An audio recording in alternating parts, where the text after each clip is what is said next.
Hello and welcome learn with gym চ্যানেলে আপনাদের সবাইকে স্বাগতম। আজকে আমরা সি শার্প সিরিজের ফাংশন নিয়ে আলোচনা করব। সো লেটস সি ফাংশন কি। ফাংশন হচ্ছে একটা গ্রুপ অফ স্টেটমেন্ট। লাইক আমরা যখন কোনো স্ক্রিপ্ট ওপেন করি আমাদের এখানে বিল্ট ইন কিছু ফাংশন ইউনিটির মনোবিভারে দিয়ে দেয়, সেটা হচ্ছে স্টার্ট, আপডেট।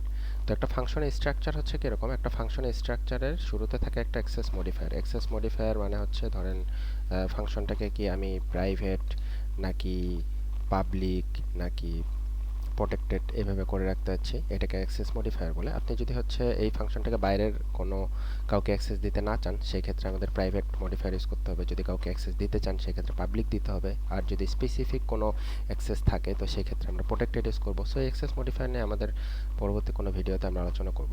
তো ফাংশনের স্ট্রাকচারটা হচ্ছে শুরুতে আমাদের একটা অ্যাক্সেস মডিফায়ার থাকে। সো আমরা ধরে নিলাম যেহেতু আমরা জাস্ট এক্সাম্পল দেখতেছি, শুরুতে আমরা এটাকে একটু প্রাইভেট হিসেবে ডিক্লেয়ার করি। ওকে, তারপরে একটা ফাংশনের স্ট্রাকচারে থাকে রিটার্ন টাইপ। রিটার্ন টাইপ মানে হচ্ছে এই ফাংশনটা আমার স্পেসিফিক একটা টাস্ক করে দেওয়ার পরে সে আমাকে কি রিটার্ন করতেছে, সে কি আমাকে কোনো ভ্যালু রিটার্ন করতেছে নাকি রিটার্ন করতেছে না। সো নর্মালি আপনার যদি কোনো স্পেসিফিক ভ্যালু রিটার্ন করতে হয় তাহলে সেটা হচ্ছে এখানে দিয়ে দেওয়া থাকে, আর যদি না থাকে সেক্ষেত্রে হচ্ছে আমরা নর্মালি ভয়েড রিটার্ন করি, মানে কোনো কিছু সে রিটার্ন করবে না। সো আমরা শুরুতে হচ্ছে ভয়েড রিটার্নের এক্সাম্পলটা দেখে নিই। বা আপনি যদি চান যে আপনার কোনো স্পেসিফিক ভ্যালু দরকার লাগে, ইন্টিজার ভ্যালু বা ফ্লোট ভ্যালু বা যে কোনো কিছু আপনার কাস্টম কোনো কিছু ভ্যালু, কাস্টম ডাটা, সেক্ষেত্রে আপনি এখানে সেই রিটার্ন টাইপটা দিয়ে দেবেন। সো আমরা শুরুতে কোনো কিছু রিটার্ন করতে চাই না, ভয়েড। সো এরপরে আসবে আমার function name. So function name আমরা দিয়ে দিই লাইক যেটা আপনি ইচ্ছা দিতে পারবেন, টেস্ট নেম। এরপরে আপনার হচ্ছে প্যারামিটার, আপনি চাইলে হচ্ছে এই ফাংশনে প্যারামিটার পাস করতে চান নাকি চান না। সো শুরুতে আমরা এখানে কোনো প্যারামিটার দিতে চাই না। তারপরে হচ্ছে আমাদের এখানে কি থাকবে, বডি। বডিতে মানে স্পেসিফিক কোনো টাস্ক যদি আপনি এখানে করতে চান। তো শুরুতে আমরা হচ্ছে একটা ডিবাগ ডট লগ প্রিন্ট করি, হ্যালো ওয়ার্ল্ড। ওকে, সো এইটা হচ্ছে আমাদের একটা ফাংশন। সো ফাংশনটা কি, ফাংশন হচ্ছে এই গ্রুপ অফ স্টেটমেন্ট। সো এগুলাকে আমরা একটা স্টেটমেন্ট বলতেছি, গ্রুপ অফ স্টেটমেন্ট যেটা একটা স্পেসিফিক টাস্ক করে সেটাকে আমরা অ্যাকচুয়ালি ফাংশন বা মেথড হচ্ছে বলতেছি। সো এটাকে আমরা যদি এখন কল করি তাহলে আমরা কি দেখতে পাবো। আচ্ছা, শুরুতে কিন্তু এই জিনিসটা আমাদের যেহেতু প্রিভিয়াস ভিডিওগুলোতে আমরা দেখেছি যে ইউনিটিতে সর্বপ্রথম তার কল হয় হচ্ছে স্টার্ট বা এক ফাংশনগুলো। সো এই ফাংশনটাকে কল করতে হবে আমাদের কোথাও থেকে, নাহলে কিন্তু এটা রান করবে না। সো আমরা যদি একে কল করি টেস্ট নেম, সো এবার আমরা দেখি যে এটা আমাদের কি রিটার্ন করে। স্ক্রিপ্টটাকে কারোর সাথে অ্যাড করে দেই, run, let's run this.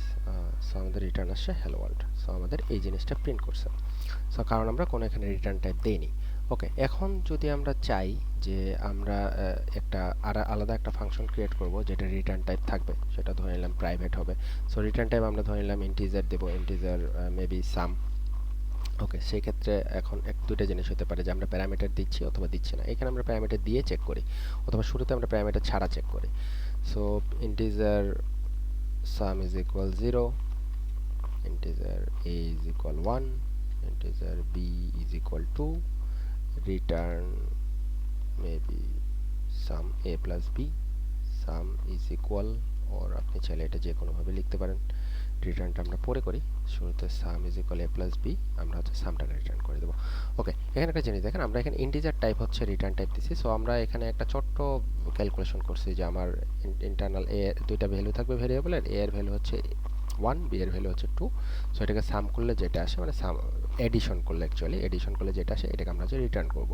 So এটার আমরা একটু দেখে নিই।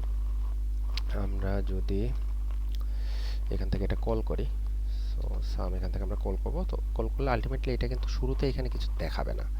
কারণ কি, কারণ হচ্ছে আমরা জাস্ট রেট রিটার্ন করছি, এখানে ভ্যালুটা নিয়েছি। সো আমরা যদি এটাকে দেখাইতে চাই তো সেক্ষেত্রে আমরা চাইলে এটাকে ডিবাগ ডট লগের মধ্যে প্রিন্ট করে দিতে পারি, তাহলে ডিরেক্টলি আমাদের ভ্যালুটা এখানে প্রিন্ট হয়ে যাবে। ওকে, লেটস সি এটার রেজাল্ট কত আসবে, আপনারা গেস করতে থাকেন ততক্ষণে এটি রিলোড হোক। ওকে, সো আমাদের রেজাল্ট আসছে 3, সি 1 and 2, এটা হচ্ছে 3।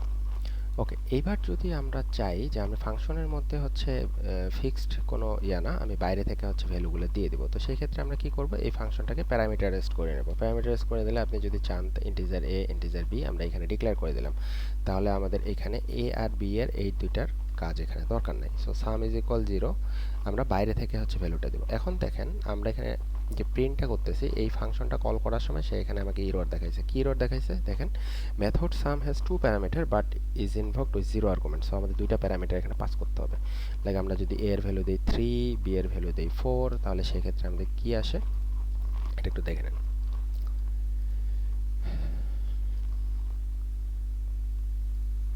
ওকে, লেটস সি। সো এটাতে আমাদের কত ভ্যালু আসলো? 7।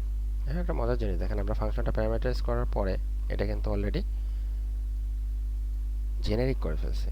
এটাকে যদি আপনি আবার কপি করে দেন, তো সেই ক্ষেত্রে আমরা জাস্ট ভ্যালুগুলো চেঞ্জ করে দেব। 10, আরেকবার দেবো ধরেন 20।